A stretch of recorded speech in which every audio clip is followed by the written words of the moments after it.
Hello everyone, welcome back to my new vlog channel. कैसे आप लोग? होप करती हूँ सब लोग अच्छे होंगे।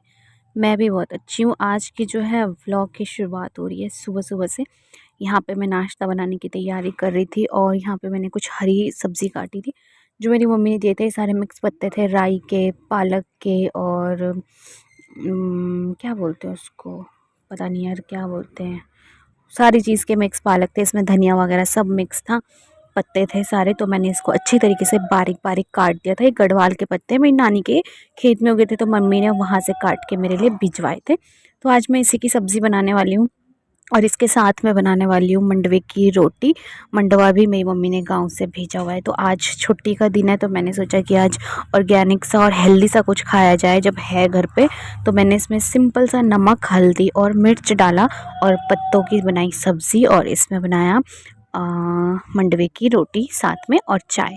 तो वही नाश्ता मैं यहाँ पे तैयार कर रही थी। आज तो था संडे था, तो संडे के दिन हमेशा से मतलब मुझे बहुत ज़्यादा अच्छा लगता है, बहुत ज़्यादा खुशी होती है। संडे की जो खुशी होती है ना, वो दिवाली की छुट्टी की भी खुशी नहीं होती, इतना ज़्यादा अच्छा लगता है।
तो यहाँ पर सब्ज़ी बन के रेडी हो गई थी। सब्ज़ी दिखने में बहुत ज़्यादा स्वाद लग रही थी, बहुत ज़्यादा टेस्टी लग रही थी।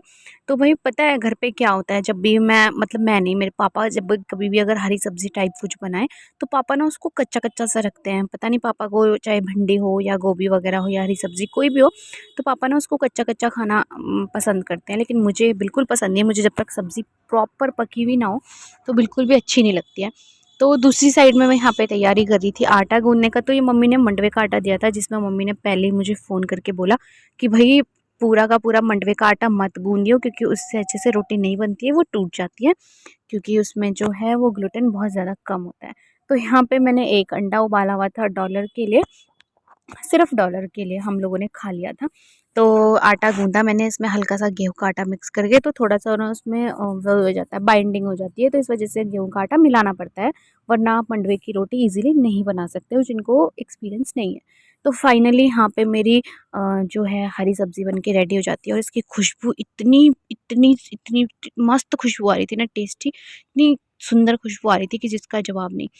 तो यहाँ पे मैं तैयारी करती हूँ उसके बाद रोटी बनाने की। तो सबसे पहले रखते हैं यहाँ पे तवा, तवा को रखते हैं गरम करने के लिए। उसके बाद तैयारी करती हूँ रोटी बनाने की। तो फर्स्ट टाइम आज मेरे साथ ऐसा हुआ कि मंडवे की रोटी मैंने बनाई और वो टूटी नहीं और इतनी पतली बनी। सबसे पहली बात है, क्योंकि मेरी मम्मी जब गढ़वाल में रोटी बनाती है ना, बहुत ज़्यादा मोटी बनाती है और बिना चकला बेलन यूज़ करे हुए बस हाथ से, जब भी मंडवे की रोटी बनती है तो वो हाथ से ही बनाती है मम्मी। तो यहाँ पे मैं सेक रही थी गर्मा गर्म रोटियाँ। तो यहाँ पे भी मेरे दोनों ही हाथ बिजी थे। तो यहाँ पे मेरे पति मेरी वीडियो बना रहे थे, व्लॉग शूट कर रहे थे। सबसे पहले मैं पापा के लिए रखती हूँ खाना। इसमें मैंने सब्ज़ी काफ़ी कम रखी है, क्योंकि उनको रात की सब्ज़ी खानी थी। उन्होंने भी ऐसी पत्ते वाली कोई सब्ज़ी बनाई थी शायद। तो यहाँ पे मैं ना गर्मा गर्म रोटी के साथ में घी लगाती हूँ और लगाती हूँ सब्ज़ी और चाय। तो भाई क्या ही मस्त मज़ा आता है भाई संडे के दिन। सुबह नाश्ता हो गया रेडी। आज की तो चाय भी बहुत ज़्यादा स्वाद बनी है। चाय भी मैंने मस्त बहुत देर तक कढ़ाई है, दूध दूध डाला है पूरा और इसमें अदरक डाला है। यहाँ पे मैंने रख दी है सब्ज़ी मेरे और हनु के लिए। और इसके बाद हम जा रहे हैं नाश्ता रखने के लिए बाहर, धूप में करेंगे आराम से। मैं सोचा बिल्ली है वहाँ पे।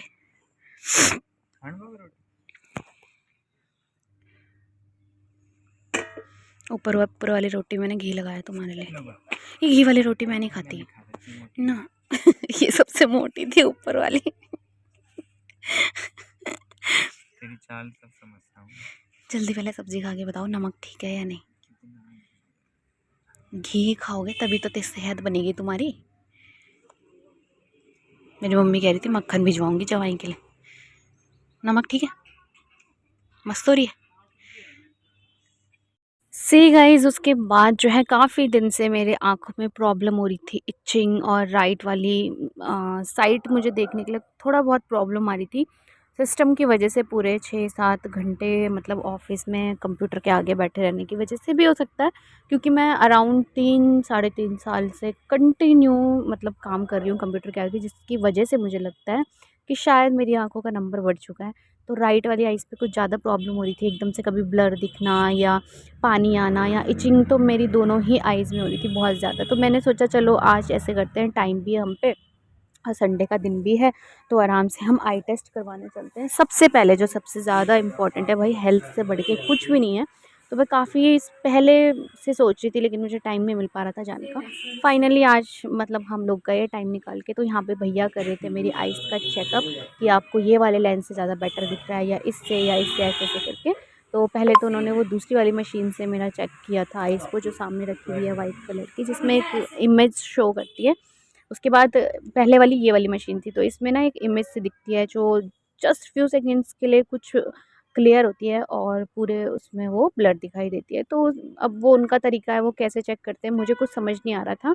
इवन मेरी आँखों का नंबर बढ़ा हुआ है और जो मैं सोच रही थी वैसा ही है, मतलब मेरे को लगा था कि पक्का आँखों में कुछ ना कुछ प्रॉब्लम है, पर जिस तरीके से प्रॉब्लम हो रही थी मुझे लगा बहुत ज़्यादा बड़ी प्रॉब्लम है। बट ऐसा कुछ था नहीं। भैया ने बोला आपको नॉर्मल ब्लू कट लेंस बनवाने हैं, वो भी सिस्टम के आगे के लिए। आप जो आपको जो यूवी रेंज पड़ती है सिस्टम से, कंप्यूटर से, या फिर बाहर भी आपको ये सनलाइट से भी प्रोटेक्ट करेगा अगर आपकी आंखों में दिक्कत चल रही है। और उसके साथ में आपका नंबर बढ़ा हुआ है दोनों ही आंखों का। तो उसके बाद मैं फाइनल एक टेस्ट कराती हूँ, क्योंकि मैं बहुत ज़्यादा कंफ्यूज थी कि मुझे समझ नहीं आ रहा। भैया वो कहते हैं ना कि आपको लेंस से क्लियर दिख रहा है नहीं दिख रहा है, तो वो चीज़ में मैं बहुत ज़्यादा कंफ्यूज थी, क्योंकि मुझे सेम सेम दिख रहा था, मुझे नहीं समझ आ रहा था। तो भैया ने कहा ठीक है एक बार और टेस्ट करते हैं, तो उन्होंने किया। उसके बाद हमने करना था चश्मे का फ्रेम डिसाइड, क्योंकि डिसाइड तो हो ही चुका था कि नंबर बढ़ा हुआ है दोनों आँखों में। अगर आप नहीं करते हो तो नंबर बढ़ता रहेगा, माइनस में भी जा सकता है, प्रॉब्लम आएगी और ज़्यादा। तो भाई उस वो ज़्यादा प्रॉब्लम फेस करने से अच्छा है कि हम अभी इसका सॉल्यूशन कर लेते हैं। उसके बाद हम वहाँ से अपना चश्मा वश्मा बनाने का ऑर्डर दे देते हैं। वैसे तो संडे के दिन भैया कह रहे थे ना, संडे को छोड़ के किसी भी दिन आपको हाथों हाथ मिल जाता है, बट संडे के दिन स्टाफ थोड़ा सा कम होता है, तो हमने बनाने के लिए दे दिया था। हम कल जाके अपना चश्मा लेकर आएंगे। तो भाई उसके बाद शाम हो गई थी, शाम को हम जाते हैं डॉलर को वॉक कराने के लिए, और यहाँ पे हम इसको खुला छोड़ देते हैं।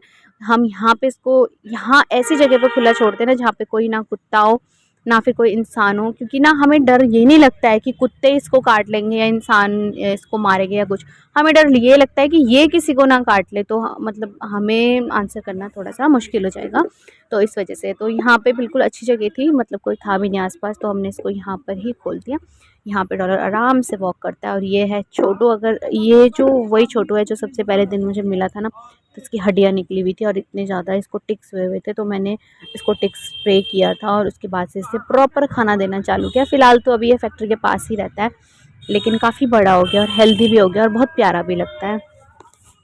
सो इस होप करती हूँ आपको मेरा व्लॉग पसंद आया होगा। अगर पसंद आया हो तो आपको स्वीट सा एक कमेंट करना है। व्लॉग को, वीडियो को करो लाइक, कमेंट और शेयर। Thanks for watching.